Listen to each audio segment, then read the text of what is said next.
Thank you for joining us today for this Medicare webinar series and today's topic, Medicare Eligibility and Coverage on Parts A and B, presented by the Pikes Peak Area Agency on Aging.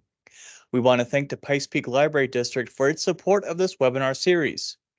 Before we begin, we ask that you please keep your microphones muted until we reach the question and answer portions of the presentation. You can use the chat area or the raise hand function to let us know when you have a question. And now it's my pleasure to introduce our presenter, Roma Costanza, State Health Insurance Program Coordinator and Case Manager at the Pikes Peak Area Agency on Aging. Roma, take it away. Thank you, Jared. So good evening, everyone. Thank you for joining us tonight for our part one of a four-part series of Medicare 101, everything you never wanted to know about Medicare. Hopefully everybody received the email that I sent out earlier this afternoon that included the handouts and the slides for tonight's presentation, as I will be referencing the handouts in the presentation. If you did not receive that email, just please type in the chat box and let us know, and I'll make sure that you get it. We have a lot of information to cover tonight, but I will pause to take any questions. And as Jared suggested, if you have a question, you're welcome to type it into the chat box at any time, and I will address the questions in the chat as I take pauses during the presentation. Or you're welcome to raise your hand and we will address those questions at those pauses as well.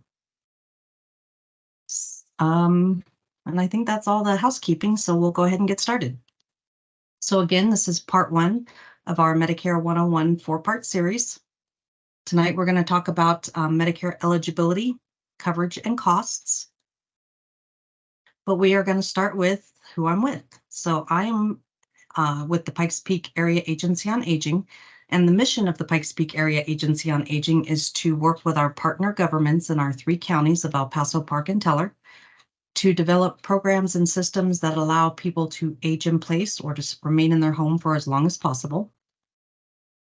And this is also in partnership with the Pikes Peak Library District. We've partnered with the Library District for this series of presentations for several years now, and we greatly appreciate that partnership. And hopefully you heard about this presentation through the library. Again, I am with the State Health Insurance Assistance Program, or SHIP program, and I am the coordinator for a 9-county area in Colorado. The SHIP program is a federally funded program that's designed to provide unbiased information and education on all things Medicare and all things related to Medicare. Every county and every state has access to a SHIP program to do education and advocacy and information. Again, I represent 9 counties through this El Paso County office in Colorado Springs. And you can reach us through either our local Colorado Springs number or our statewide toll-free number. And again, every county and every state should have access to a SHIP program for assistance in education, at the very least through a statewide toll-free number in each state. So tonight we're going to talk about two of the primary parts of Medicare, Medicare Part A and Medicare Part B. Next week, we'll talk about Medicare supplements and Medicare Advantage plans. The third week, we'll talk about Medicare Part D. And then the last week, we'll talk about Medicare and other insurance options that might be available to beneficiaries. But tonight, we're going to focus on Medicare Part A and Medicare Part B. And we're going to talk about eligibility, enrollment, coverage, and cost. So we are going to start with who runs Medicare. So Medicare eligibility is determined by Social Security. It is Social Security who keeps track of who becomes eligible for Medicare and how. Social Security is who you have to contact to actually enroll in Medicare. They issue Medicare cards. They are available by toll-free number Monday through Friday from 7 a.m. to 7 p.m. in all time zones. Or you can go to a local or regional Social Security office. I've listed the Colorado Springs office for the Pikes Peak area, as well as their phone number. Or you can go to this website, ssa.gov, for more information or to actually do an enrollment application into Medicare. Once you're enrolled in Medicare, Social Security wants nothing to do with it. And if you have any questions regarding your benefits or coverage through Medicare, you would actually contact the Centers for Medicare and Medicaid Services, also known as CMS. I'm simply going to refer to them as Medicare. Medicare does not have a brick and mortar location. You cannot go to a Medicare office, but you can contact them 24 hours a day, 7 days a week, 365 days a year through their toll-free phone number, or you can go to their website, medicare.gov. And they have just recently created a chat function where you can chat online with a Medicare representative through the Medicare website. Medicare itself is who actually determines what benefits are going to be available. They pay the claims for those benefits, and they pay the providers directly. They process the claims, they administer the program, they police all the providers and services. And again, they pay the providers directly. If you need to contact Medicare, you can call them by the toll-free national number, which I've listed on the slide. So, who can have Medicare?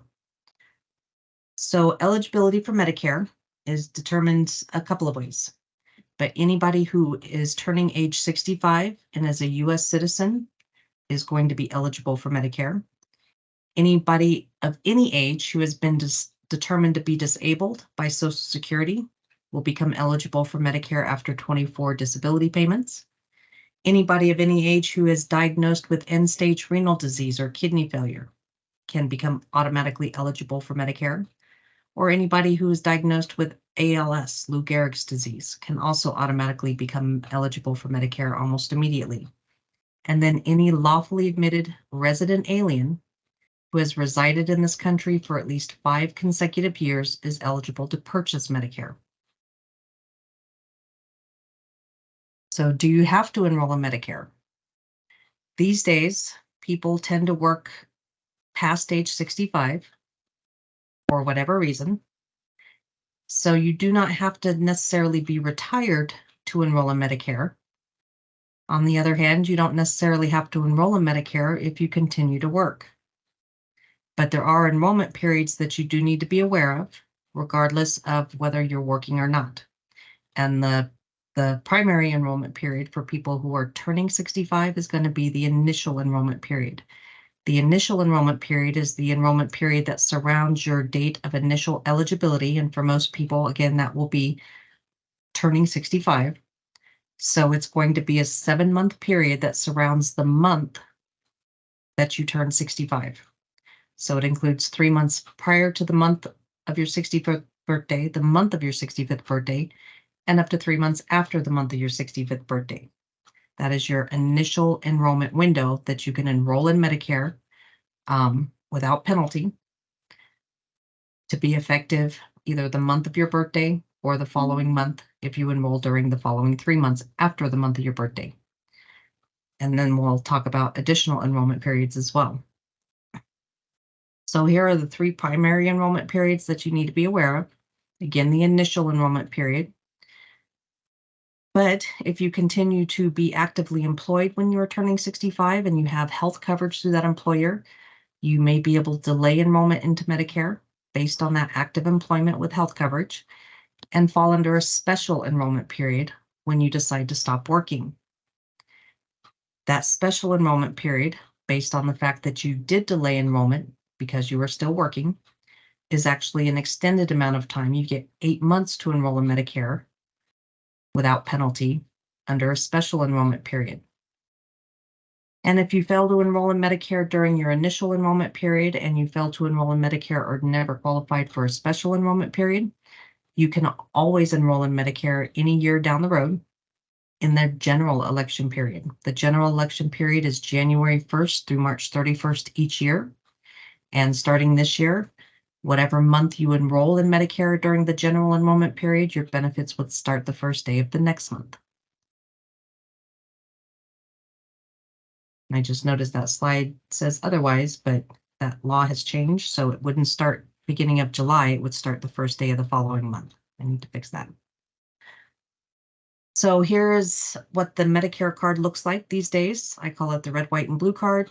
It will simply include your full name. It'll have your Medicare ID number, which will simply be a random series of letters and numbers, and it will indicate when your Medicare Part A and Medicare Part B went into effect. And that is all it will ever indicate at this point. So just a couple of quick notes about getting ready to enroll in Medicare. You want to make sure that your contact information, your address and date of birth and name and all of that is up to date and current and correct at Social Security, because Social Security, for some people, will automatically try and enroll you in Medicare the month you turn 65. And we'll talk about more about how that will happen in a minute. But it's always important to make sure that your contact information is up to date in the Social Security system, because it has impact on so many parts of our lives these days. And then just be aware that if you get any phone calls, text messages, emails from someone who was trying to confirm or verify that you have enrolled in Medicare, or that you have received a Medicare card in the mail, or they want to verify your Medicare number or your Social Security number as you're trying to enroll in Medicare or before you enroll in Medicare.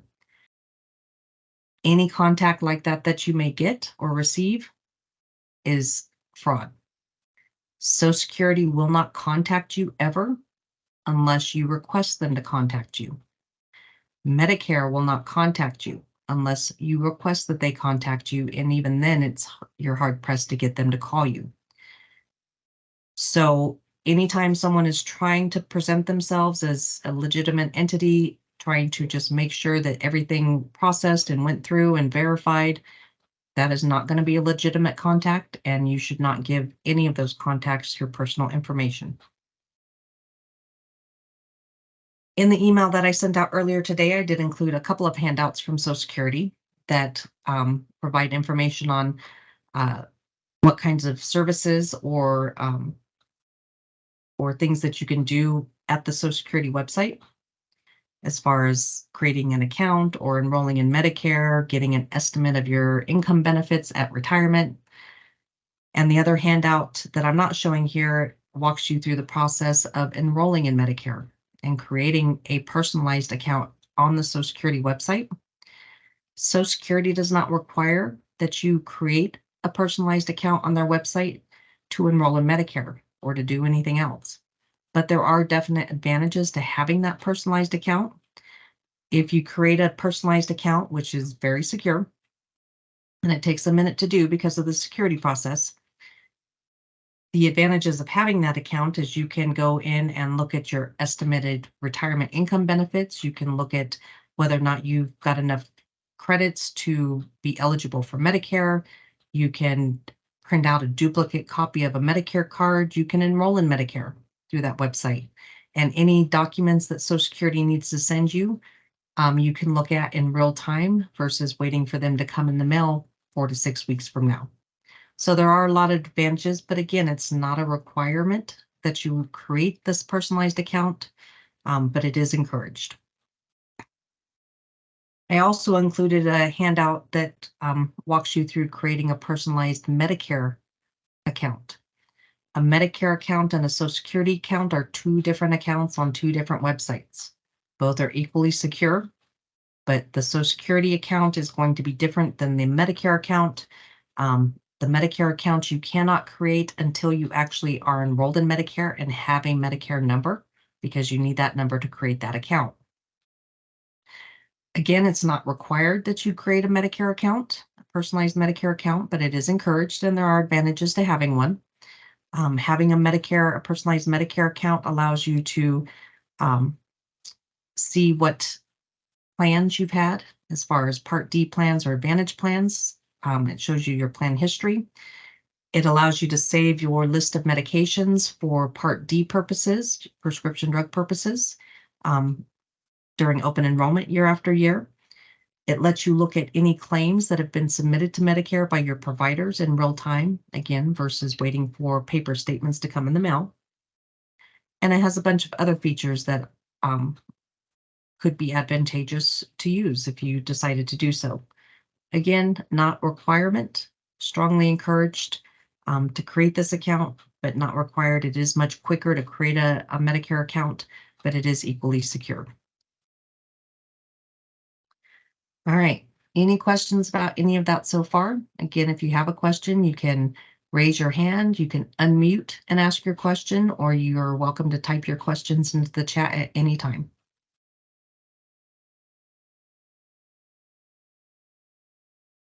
All right, I'm not hearing or seeing any questions, so we will move on.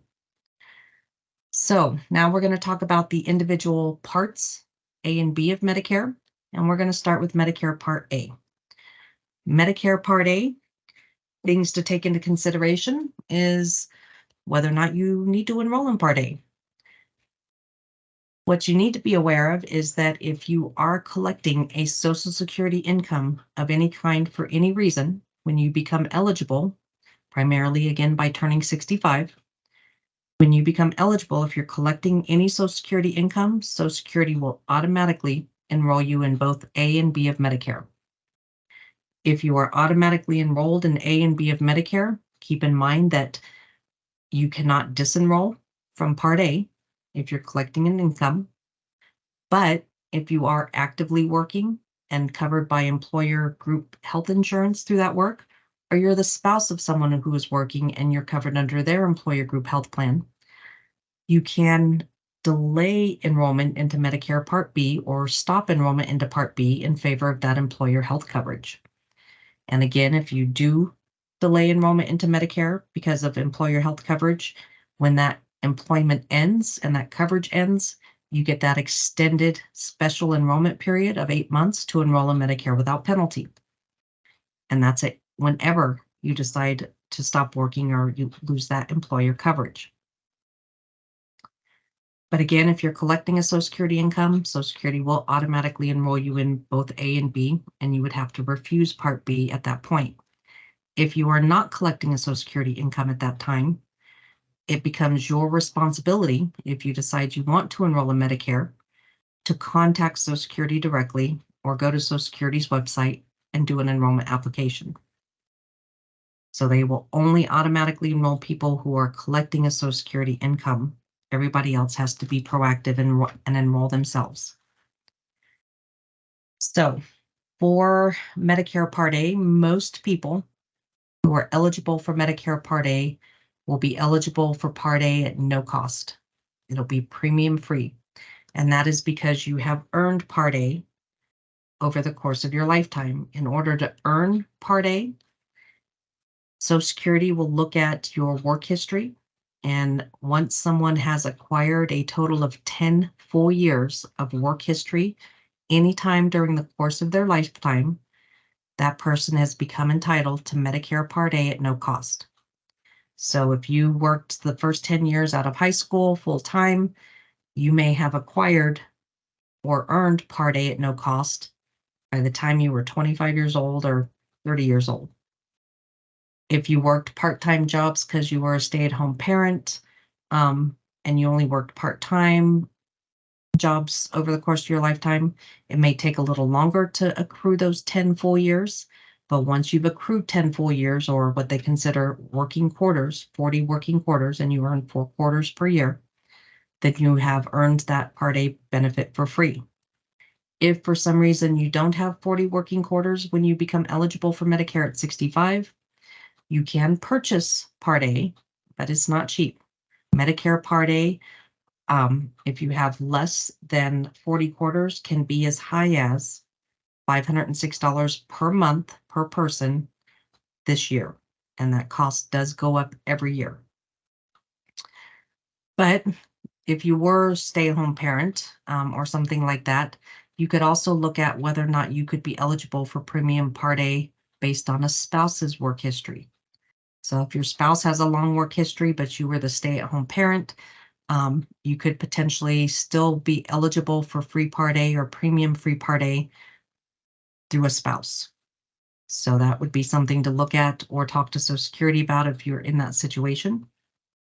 If you're not sure if you have enough working quarters, you can contact Social Security, you can call them, Or again, you can go on to their website, ssa.gov, create that personalized account, and it would tell you how many work orders you have and whether or not you've already earned Part A at no cost.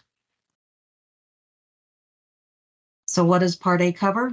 So primarily Medicare Part A is going to be your medical benefit for inpatient hospitalizations. So it's going to cover hospital stays as the primary benefit. If you are admitted to a hospital as an inpatient under Medicare Part A, whether you are there 1 day or 50 days, Medicare Part A will cover all costs for an inpatient hospital stay, except for a deductible. And for 2023, that Part A inpatient hospital deductible is a flat $1,600. That is per admission. So that deductible is applied per admission, not per year. So every time you're admitted as an inpatient to the hospital, potentially that deductible could be applied. That deductible would cover you for up to 60 consecutive days as an inpatient in the hospital. If you are there for longer than 60 consecutive days, Medicare will continue to pay the majority of the cost of that stay, but they will start applying what they call a coinsurance, a daily coinsurance, meaning they will continue to pay everything per day except for this year $400 per day coinsurance that you would be responsible for. And if you're really, really unfortunate and you're in the hospital longer than 90 days, that coinsurance goes up to $800 per day and Medicare pays the rest. If you're there longer than 90 days, you do start going into what they call lifetime reserve days. So Medicare considers a benefit period for inpatient hospital stays 90 days at a time, which fortunately is a very rare scenario to be in the hospital longer than a few days. But if you're in that unfortunate scenario where you're there for an extended amount of time, once you hit 90 days, you go into the lifetime reserve days, you get 60 of them. And those 60 lifetime reserve days are only used for hospital stays longer than 90 days. But once they're exhausted, they're exhausted. If you're in the hospital for longer than 150 days, so 90 days plus 60, then Medicare benefits will likely cut off. Again, thankfully, that's going to be a very rare scenario, and most of us will never see it. But if that happens, that's what you're looking at. You would have to have at least 60 days from the time you are discharged from a hospital to the time you may be readmitted to a hospital before you would start a new benefit period. So if you are in the hospital for whatever reason, doctor discharges you home, and 2 weeks later, you got to go back into the hospital as an inpatient, because it's only been a 2-week period since you were discharged. When you go back into the hospital, you are going to be in the same benefit period that you were in when you were discharged. What that means is you're not going to be charged a new deductible. But if you are discharged and you are not back in the hospital within 60 days, so 60 days or more have elapsed, and you go back into the hospital, you start a new benefit period, and that deductible could potentially be applied again. So again, it's a per admission deductible, not a per year deductible. The same benefit structure applies for inpatient psychiatric hospitalizations. However, Medicare does put a lifetime limit on how many days they will pay for inpatient psychiatric care of 190 days. There is no limit for medical hospitalizations, just for psychiatric hospitalizations, but the same formula applies. Deductible is applied for up to the first 60 days, so on and so forth. There are some things that are not going to be covered while you're inpatient in a hospital. For the most part, while you're inpatient in the hospital, regardless of what you're there for, whether it be surgery or, cancer treatments or transplant, whatever, Medicare covers all costs. It's all bundled together. Medicare pays the hospital for all costs, except for a private room, unless it's deemed medically necessary. No part of Medicare pays for any of the first 3 pints of blood someone might need replaced. I don't know why, and I don't know how much it costs. But Medicare Part B will start covering replacement blood at pint number 4. Medicare Part A does not cover private duty nurses or room sitters while you're in the hospital, and it does not cover what they consider self-administered drugs. Self-administered drugs are typically going to be something that they would look at billing you for on the day of discharge. On the day of discharge from an inpatient hospital stay, you are no longer considered an inpatient. But if it's taking them all day to discharge you from that hospital, and in the meantime, it becomes time for you to take your regular maintenance medications. So they come into the room, they hand you that cup of pills, and you swallow those pills. On the day of discharge, you just self-administered medications, and you could potentially be billed by the hospital for that. On the other hand, if that happens to occur, you can still submit the costs of those drugs if you do get a bill to a Part D plan if you have one. The other thing to be aware of when you are in a hospital is the difference between being admitted as an inpatient at a hospital and being under observation in the hospital. There are many times where you may go to the hospital, say under an emergency situation. So you had to call 911, the ambulance came, they took you to the hospital and dropped you off. They examine you in the ER, and eventually they stick you in a room somewhere. Just because you've been put in a hospital room does not mean you've been admitted to a hospital as an inpatient. You could be under observation. If you are under observation, that is billed under a different part of Medicare, and it has different rules. And it can have implications to what care you qualify for at discharge. The bottom line is, regardless of whether you've been admitted or are under observation, the hospital is required within 24 hours to notify you of your status. So if they're not communicating with you to let you know that, yeah, the doctor's admitting you, you're going to be here for a few days, or not, they are required to provide to you in writing a form that tells you your status. And you have to read that form and you have to sign it. If you're not being provided with that form within 24 hours, you need to ask for it, or you need to ask if you're being admitted or under observation so that you are aware of your status at that time. So that's just a little tip when it comes to being an inpatient in a hospital. Another benefit of Medicare Part A is going to be skilled nursing facility care, or basically rehab.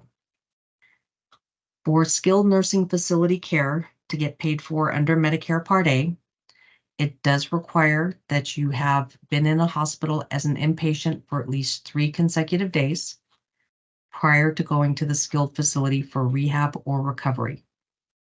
And that's what a skilled facility is primarily going to provide after hospitalization, is going to be either rehabilitation or give you time for additional recovery. But again, it does require that you have been admitted to a hospital as an inpatient for at least 3 days prior to being admitted to a skilled facility. If you meet that eligibility requirement of that 3-day inpatient stay, once you're in that skilled facility for rehab or recovery, Medicare will pay the first 20 days at 100%. If you're in the skilled facility for rehab or recovery longer than 20 days, starting at day 21, Medicare will continue to pay for your skilled facility stay. But again, they will start applying a daily coinsurance, meaning they will pay everything for that continued stay every day, except for this year, $200 per day, starting at day 21. That will cover you up to another 80 days. So they'll continue to pay everything for that continued rehab stay, except $200 per day, starting at day 21 through day 100. So Medicare pays 100% for the first 20 days of your stay, and everything but $200 a day for the next 80 days of your stay. That full 100 days is considered a benefit period or skilled rehab. You have an unlimited number of benefit periods you can use, as long as you meet that 3-day inpatient hospital stay requirement prior to each admission to rehab. And once you have gotten to a point in your rehab stay that you have either recovered well enough to go home, or you're not recovering and you're not going to recover well enough to go home, once your care has stopped, once your situation has stopped improving, Medicare benefits will stop. So if your health continues to improve, you have up to 100 days as long as you continue to improve so that you can go home. But if your health stops improving or your condition stops improving after 3 weeks, Medicare will stop paying at 3 weeks because you're no longer improving in your health condition in order to go home. Whether that happens after 3 weeks or you're there for the full 100 days, once Medicare coverage stops, it stops. And you are looking at if you need to continue that stay in that facility, either privately paying out of pocket for that stay. You may have purchased long-term care insurance years ago to help cover the cost of that stay. Or in some situations, you may qualify for the state Medicaid program to help cover that continued stay. But either way, Medicare benefits stop. And that is because once your health stops improving, Medicare considers that facility stay in the rehab custodial and no longer medically necessary because you're not getting better. And Medicare does not pay for custodial care. So something to be aware of. So again, Medicare provides up to 100 days in a facility for rehab or recovery. That's a benefit period, unlimited number of benefit periods throughout your lifetime, no limit. But again, you must have that 3-day inpatient hospital stay before you're admitted to that facility for rehab care. The last benefits that are available under Medicare Part A are going to include some home health care benefits after a hospitalization and the hospice benefit of Medicare. Both benefits do require that a doctor certify to Medicare your eligibility. For home health care benefits, if a doctor says that they're going to discharge you home instead of sending you to a skilled facility for rehab, the doctor still has to justify to Medicare that you meet the eligibility, that you can go home, but still need a certain level of medical care, even at home. And whether that is physical therapy or occupational therapy or wound care or whatever, the doctor must justify that to Medicare. And you can continue to receive that care at home for as long as it's medically necessary. So there is no limit to how long you can receive in-home care after a hospital stay, as long as, again, your condition continues to improve. Once your condition stops improving or you've improved as much as you're ever going to improve, then the benefit will stop. Deductibles do not apply to home care or hospice benefits. Most of those services are covered by Medicare at 100%. So there's no out-of-pocket cost to you unless the home care agency provides you with perhaps medical equipment of some sort. And again, there are no limits. It says some limits apply, but those limits are far and few between. There used to be limits based on dollar amounts as to how long you could receive in-home care, but those have been removed. And so if you ever are in that situation and you're being told by a home care agency that Medicare is going to stop paying for whatever reason, but you still feel like you meet the eligibility criteria, then you should absolutely contest that and call Medicare and ask them what to do, or you can call your local SHIP office and we're happy to help walk you through that process. The hospice benefit of Medicare Part A is the end-of-life benefit. The end-of-life benefit is designed to help someone become as comfortable as possible in an end-of-life scenario. So you have been deemed to be terminally ill. You have the potential of a 6-month or less lifespan. And this program will help make you comfortable by providing medications or pain management, medical equipment in the home, social work, whatever needs you have, this program will provide to make you comfortable. It will not pay for anything that will be designed to improve your health, but it will cover all costs for services designed to make you comfortable. And again, there's no limit to how long you can receive this benefit or the services under this benefit. Even though the doctor has to certify to Medicare on a 60 to 90-day basis for both of these benefits, and it has a 6-month or less life expectancy criteria, that does not mean you have to die in 6 months or less. You can be on this hospice care benefit indefinitely, as long as you do continue to meet that criteria. And that again is determined by the doctor. All right, so that is Part A in a nutshell. Are there any questions about Part A benefits, costs, or coverage?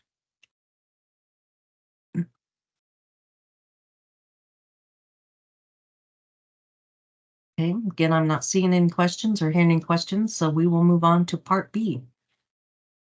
So Medicare Part B, things to take into consideration. Again, if you are already collecting a Social Security income when you become eligible for Medicare, Social Security will automatically enroll you in Medicare. If you are not collecting an income, it becomes your responsibility to enroll in Medicare proactively, if that's what you want to do when you become eligible.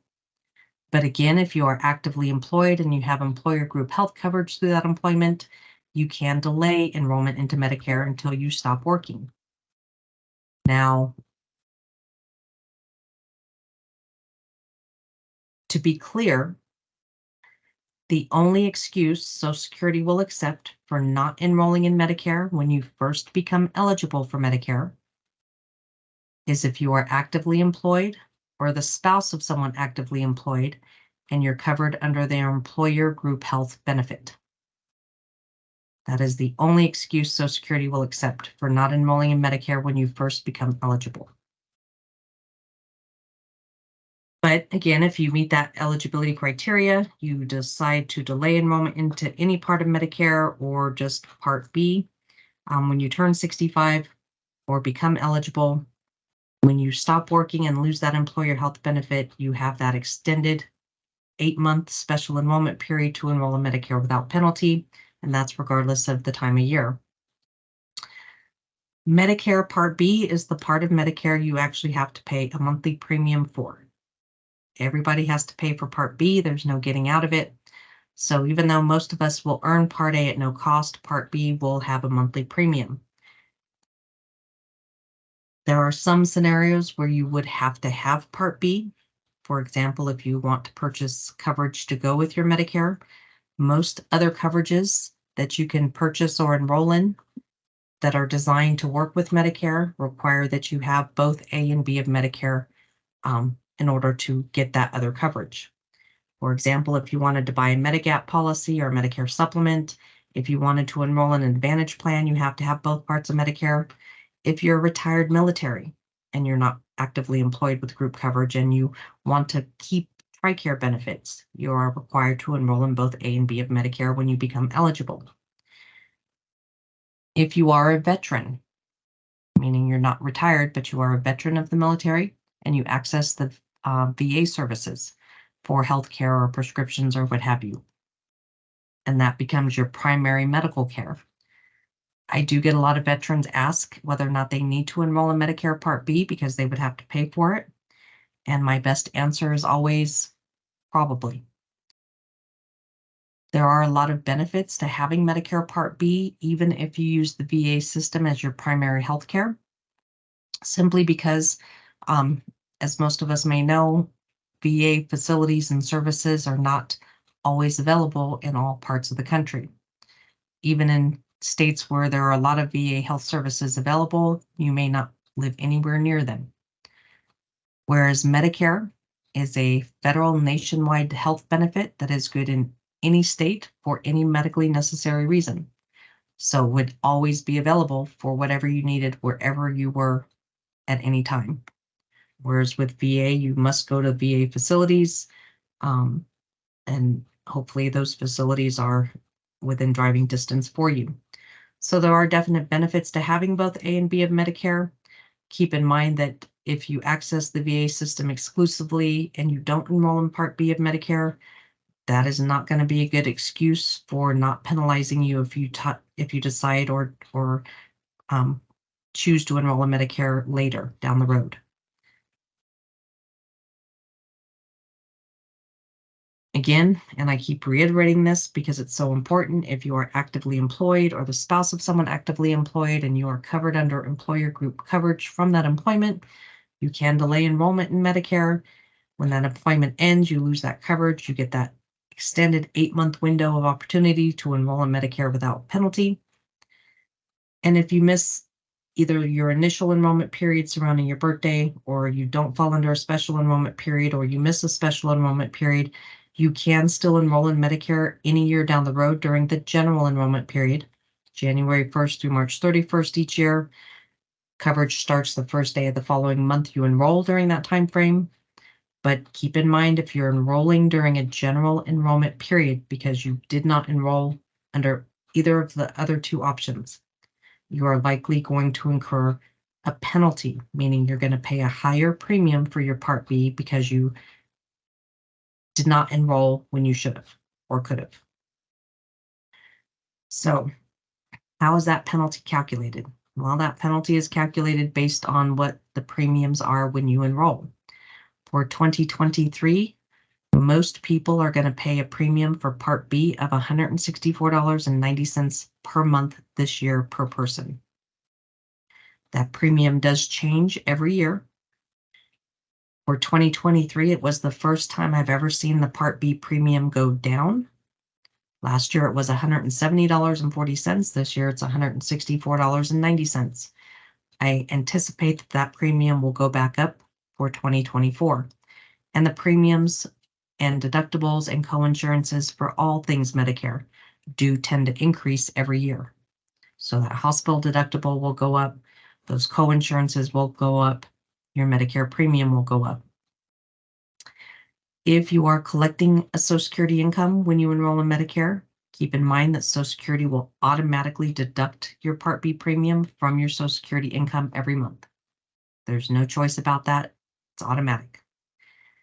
If you are not collecting a Social Security income when you enroll in Medicare, it becomes your responsibility to arrange to pay that premium directly to Social Security or Medicare. And you can do that through Medicare.gov in a personalized account. You can arrange to have it automatically withdrawn from a bank account each month, or you would pay it quarterly through paper bill that comes through the mail. But it becomes your responsibility to make sure that that gets taken care of until you start collecting a Social Security income. And once you start collecting that Social Security income, that premium is automatically deducted from that income every month. Late enrollment penalties, if you incur a late enrollment penalty, which I really encourage you not to, the way those late enrollment penalties are calculated, again, this is for people who did not enroll during the initial enrollment period or did not fall under that special enrollment period because you were working. A penalty of 10% for every full 12-month period you were without enrollment in Medicare from the time you could have been enrolled. For every full 12-month period, you're going to be penalized 10%. So if you wait 3 years and you are going to be penalized for not enrolling sooner, you're looking at 30% penalty, 10% for each year. The longer you wait, the higher that goes up, the more penalty you're going to pay. The way it's calculated is that the year you enroll, whatever that Part B premium is. So say you were eligible 3 years ago, you're going to enroll this year. That 30% penalty is going to be multiplied by this year's Part B premium of $164.90. Whatever that comes out to is going to be tacked on top of $164.90 every month forever. Part B penalties are applied monthly and they never go away. They last forever. So the longer you wait, the more it's going to cost you. And it's for the rest of your lifetime that penalty is applied.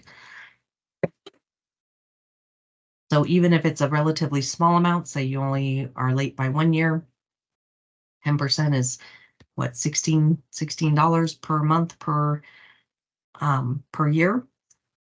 that $16 every month is going to add up pretty quickly over time. So if you can avoid late enrollment penalty, I really encourage you to do so.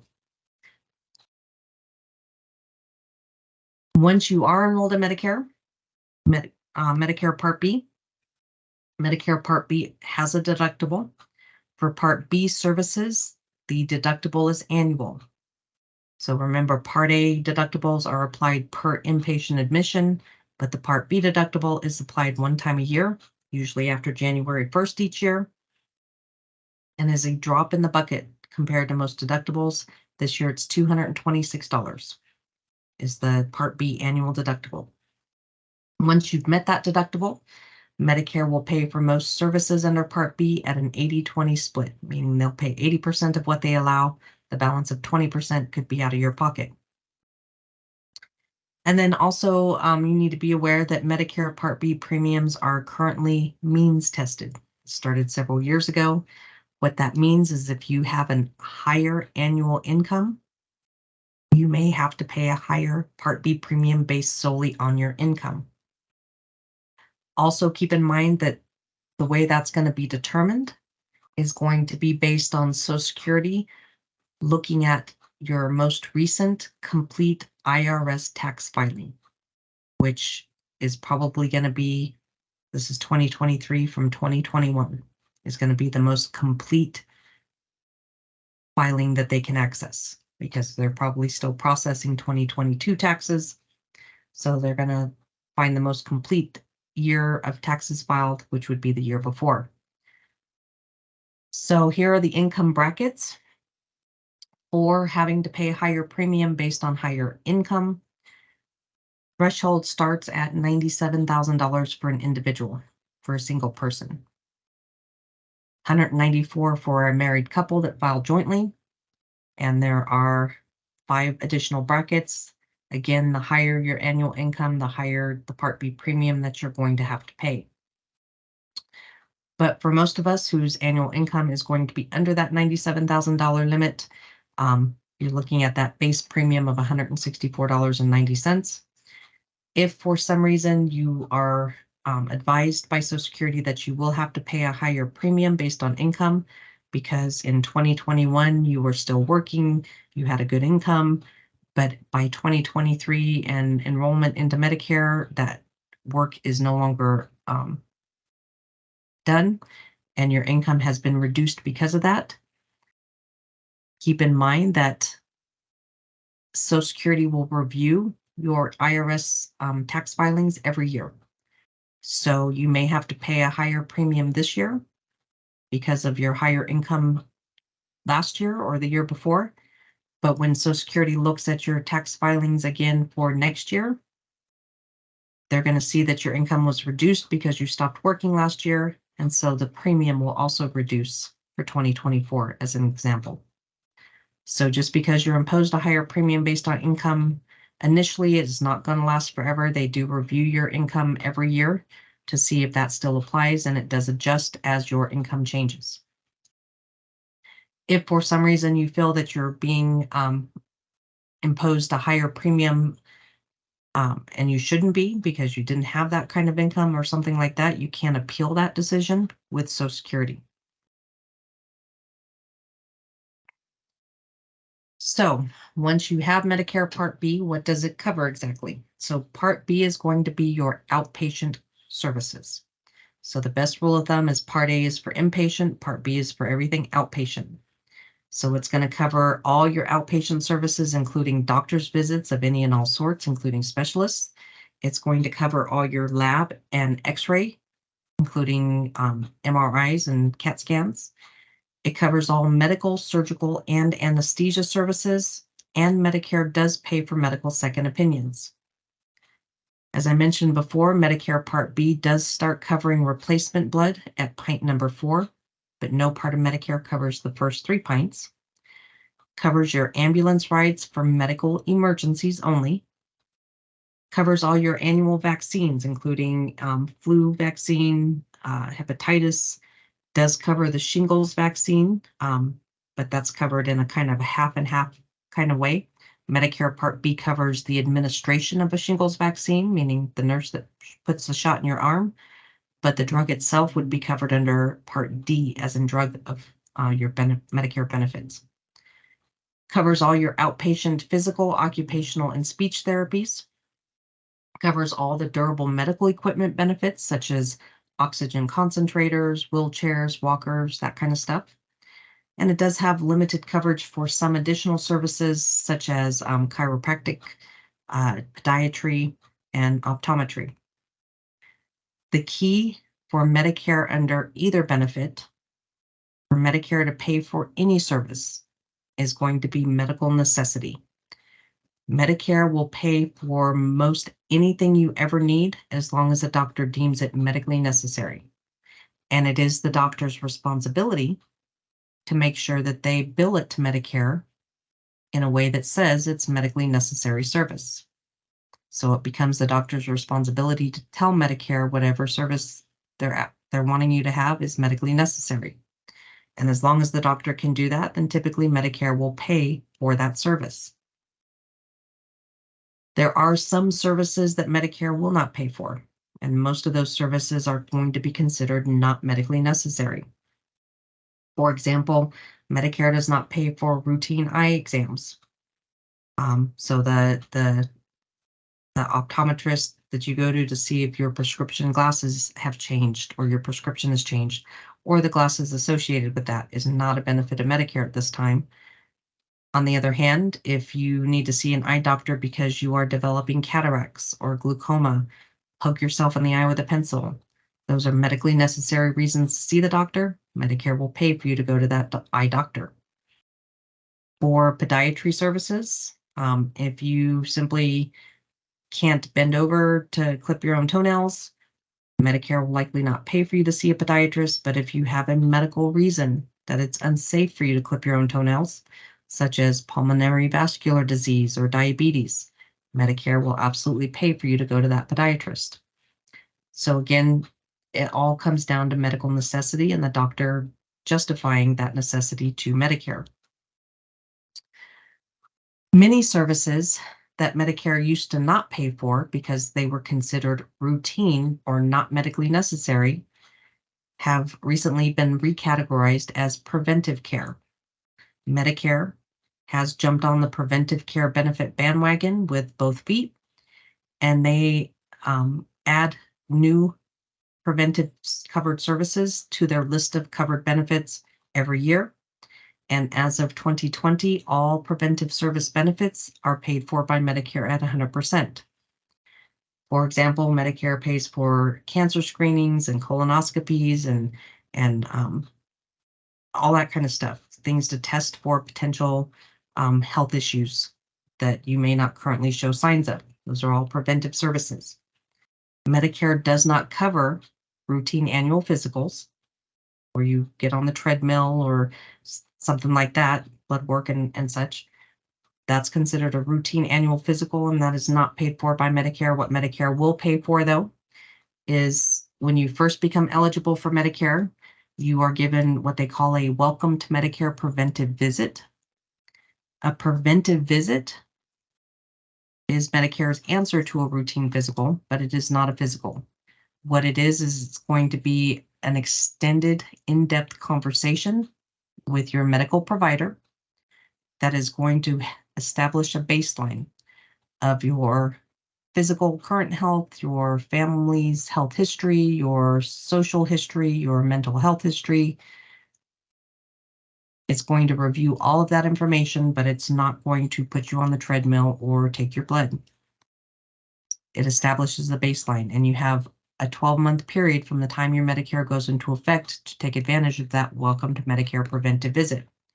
Regardless of whether or not you take advantage of the Welcome to Medicare preventive visit, you are still allowed an annual wellness review, which again will be an in-depth conversation with your doctor to go over your health and social and mental and physical history for the previous year.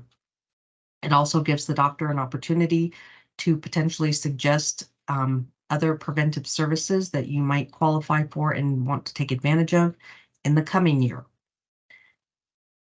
The list of preventive services covered by Medicare is way too long to list, but if anybody is interested in getting that complete list, the best way to do that is to access the Medicare and You Handbook. The Medicare and You Handbook is a publication that is mailed to all Medicare beneficiaries every year, except for those who are becoming eligible for Medicare this year. So if you're just getting ready to enroll in Medicare this year, you're likely not going to automatically be mailed a Medicare and You Handbook this year, but after this year, you will get one in the mail every year. If you don't get one or you want to look at it sooner, you can go to the Medicare.gov website and look at it as a PDF and download it. In the Medicare and You Handbook, which is basically the Bible for Medicare, it's going to give you all the information about what Medicare covers, doesn't cover, eligibility criteria, all of that kind of good stuff every year. And it's basically your insurance handbook. In that booklet, there is 20 to 30 pages, a section 20 to 30 pages thick, that go into detail about all the preventive care services that Medicare pays for. It describes what the service is, what the eligibility criteria is to get that service, and how often you can get that service. So a lot of good detailed information, and you can always tell that they're describing a preventive service covered by Medicare because there will always be that little blue apple symbol next to the description. If somebody is interested in getting a Medicare and You Handbook, we do have some for 2023 at the office, and you're welcome to give us a call or stop by and pick one up. We're happy to give you one. So that is Part B in a nutshell. Any questions about Medicare Part B?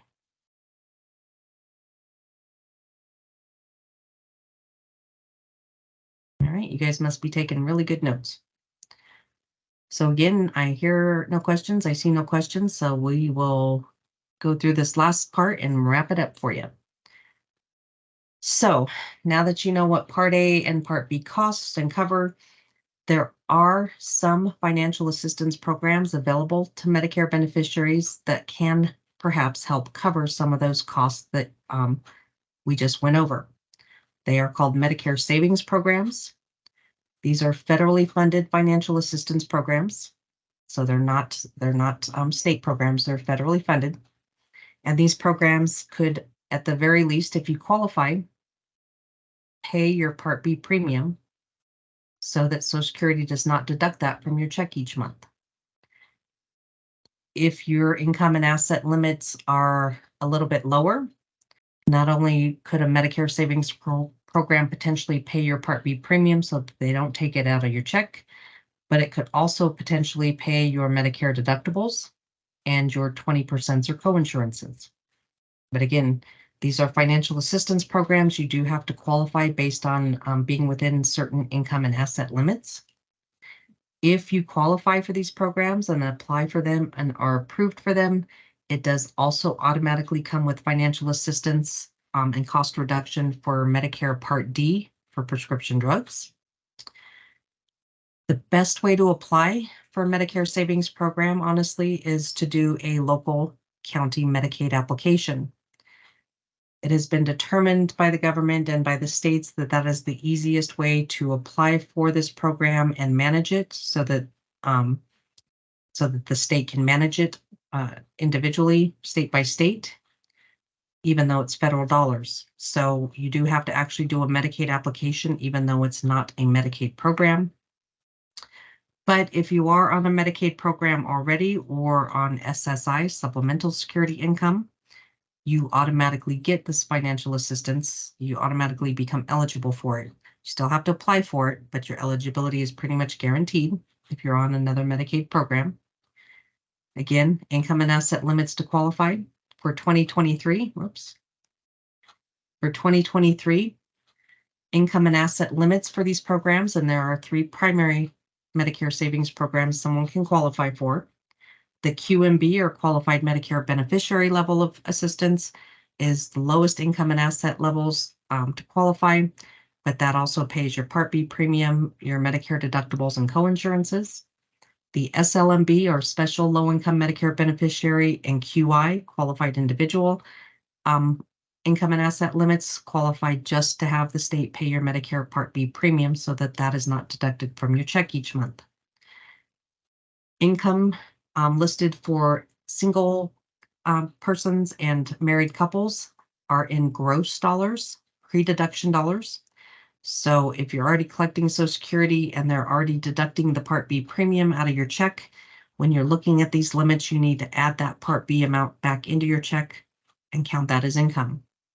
For asset limits, shown on the slide here, for individuals and for married couples, they are going to look at money in the bank, basically. They are not going to look at the home that you live in or the property it sits on. They don't look at your primary vehicles. They don't look at your personal possessions, but they are going to want to see how much money you have in the bank, or if you have other financial accounts or investments, property you don't live on, that kind of stuff. Each of those limits for assets, we could also add an additional $1,500 off the top as a disregard, because they will automatically typically give you that amount if you can prove you've made any sort of burial arrangement, whether it be life insurance or what have you, and add that to the asset limit to help more people qualify. If anybody would like more information about these programs, or would like to talk about eligibility or get help with an application, we do help with these applications, and we're always happy to talk to you about your eligibility. So just give us a call and we can talk to you about how to proceed with that. And that is about all I have for you tonight. If you have any questions after this presentation, you are always welcome to give us a call at our local Colorado Springs office. But you can also call the statewide toll-free number for this program, the State Insurance Assistance Program, SHIP. If you call that statewide toll-free number, it is going to route you to the SHIP office closest to wherever you're calling from. So again, I cover a total of 9 counties in Colorado. If anybody calls me from any of those 9 counties, they're going to call, if they call that number, they're going to get my office. So that would be the same for any of the areas of Colorado. Wherever you call from, they're going to route you to the office closest to you. If you wanted more information about the SHIP program in general, you're welcome to go to the shiptacenter.org, and it provides a wealth of information about this program and about volunteer opportunities through this program. This is a federally funded program, so we are not well funded. And we're always looking for volunteers who are willing to look at assisting other beneficiaries and community members with learning what they need to know about their Medicare benefits. Any volunteerism that someone is interested in is done here locally. I train everybody locally for both this program and our sister program, which is the SMP, which looks at fraud and abuse of Medicare. Also be aware that Medicare is currently conducting a nationwide survey. And if you get a call from their contracted survey provider, it is going to be a legitimate call. They will identify themselves. If you're unsure, they'll give you their contact information, and you can call us and we'll give you a number to call to verify, or we can just verify for you that they're a legitimate contractor to take the survey. Again, this is federally funded. Any survey responses go a long way to continuing the funding for this very important program. As I mentioned, we are also the service provider for another sister program of the SHIP, which is SMP, Senior Medicare Patrol. This program addresses Medicare fraud and abuse, and we're always looking for volunteers for this program as well. This is probably one of the funner aspects of our job, is to get to go to Medicare presentations and make sure the insurance agents are doing what they're supposed to do the way they're supposed to do it. If you wanted more information about that particular program, again, it's a federal program. You could go to the smpresource.org website for more information, or give me a call, and I'm happy to talk to you about volunteer opportunities. In the handouts that I emailed, I did include a volunteer flyer for more information. And that is it. That is all I have for you today. So with that, I will see if there are any questions before I let you all go. One last call for questions or comments. Otherwise, I will let you all go and hope that I see you next week for part 2 of our 101. Roma, I have a question. You mentioned we Yes. could stop by and get the Medicare and You handbook. What address is that at? That is going to be, oh, I didn't put it on here. That is going to be at our Colorado Springs location, which is at 14 South Chestnut, just west of I-25 downtown. If you give us a call, if you give me a call or shoot me an email, I can make sure that there's one waiting for you at the front desk and confirm the address. All right, and thank you so much for the presentation. It was very helpful. You're very welcome. Hopefully I'll see you guys next week. We will be here. Great. Any other questions or comments? All right. Well, I appreciate you guys joining us tonight. Hopefully it was educational and helpful, and hopefully I will see you next week. Have a good night.